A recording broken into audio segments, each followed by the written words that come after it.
Semua umat muslim, melakukan sedekah pasti mengharapkan ridho dan pahala dari Allah Subhanahu wa Ta'ala. Namun, ada orang yang melakukan sedekah tetapi tidak mendapatkan pahala dan ridho Sang Pencipta langit dan bumi, bahkan sampai ada yang dimasukkan ke neraka. Hal itu disebabkan karena kesalahan dan ketidaktahuan tentang fadilah dari melaksanakan sedekah. Lantas apa saja kesalahan yang sering dikerjakan saat bersedekah hingga dilempar ke neraka? 1. Mencari pujian dari orang lain.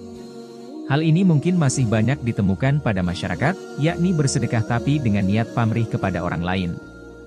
Apabila niat kita bersedekah hanya untuk mencari pujian orang lain, maka tidak akan mendapatkan pahala dari sedekah itu. Rasulullah Shallallahu Alaihi Wasallam pernah bersabda, berikutnya yang diadili adalah orang yang diberi kelapangan rezeki dan berbagai macam harta benda. Diperlihatkan kepadanya kenikmatan-kenikmatan yang telah diterimanya, ia pun mengakuinya. Allah bertanya, apa yang engkau telah lakukan dengan nikmat-nikmat itu? Dia menjawab, aku tidak pernah meninggalkan sedekah dan infak pada jalan yang engkau cintai, aku melakukan semata-mata karena engkau. Allah berfirman, engkau dusta, engkau berbuat yang demikian itu supaya dikatakan seorang dermawan murah hati dan memang yang begitulah yang dikatakan tentang dirimu.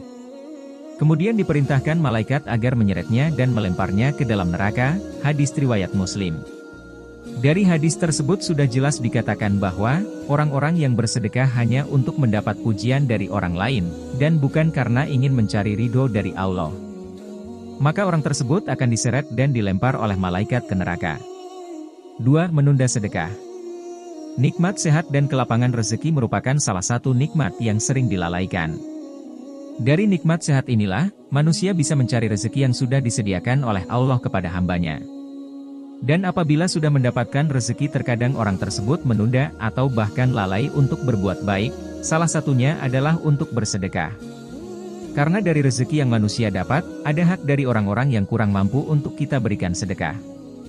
Jika tidak memberikan atau menunda untuk bersedekah, maka Allah Subhanahu wa Ta'ala akan menunda rezeki yang datang kepada orang tersebut. Bahkan bisa jadi Allah Subhanahu wa Ta'ala pencabut nikmat sehat untuk sementara, dan diberi peringatan untuk bersedekah. Diriwayatkan dari Abu Hurairah radhiyallahu anhu ia berkata, seseorang bertanya kepada Rasulullah Shallallahu Alaihi Wasallam, wahai Rasulullah, sedekah apakah yang paling afdol? Beliau menjawab, engkau bersedekah ketika masih dalam keadaan sehat lagi kaya, sangat ingin menjadi kaya dan khawatir miskin. Jangan kau tunda hingga ruh sudah sampai di kerongkongan baru berpesan untuk si fulan sekian dan untuk si fulan sekian, padahal harta itu sudah menjadi hak si fulan, ahli waris. Hadis riwayat Bukhari. 3. Tidak sedekah dari orang terdekat terlebih dahulu. Dalam Quran Surah Al-Baqarah, 215 Allah Subhanahu wa Ta'ala sudah berfirman.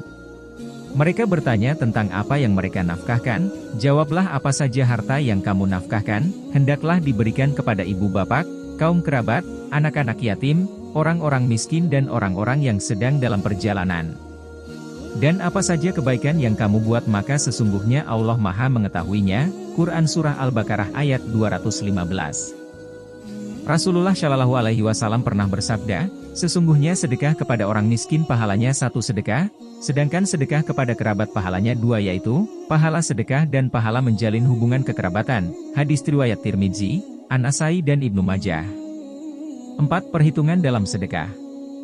Rasulullah Shallallahu Alaihi Wasallam pernah bersabda, bersedekahlah kamu dan jangan menghitung-hitung, karena Allah akan menghitung-hitung pula pemberiannya kepadamu, dan jangan kikir karena Allah akan kikir pula kepadamu. Hadis riwayat Muslim.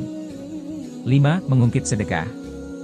Hai orang-orang yang beriman, janganlah kamu menghilangkan pahala sedekahmu dengan menyebut-nyebutnya dan menyakiti perasaan si penerima. Quran Surah Al-Baqarah ayat 264.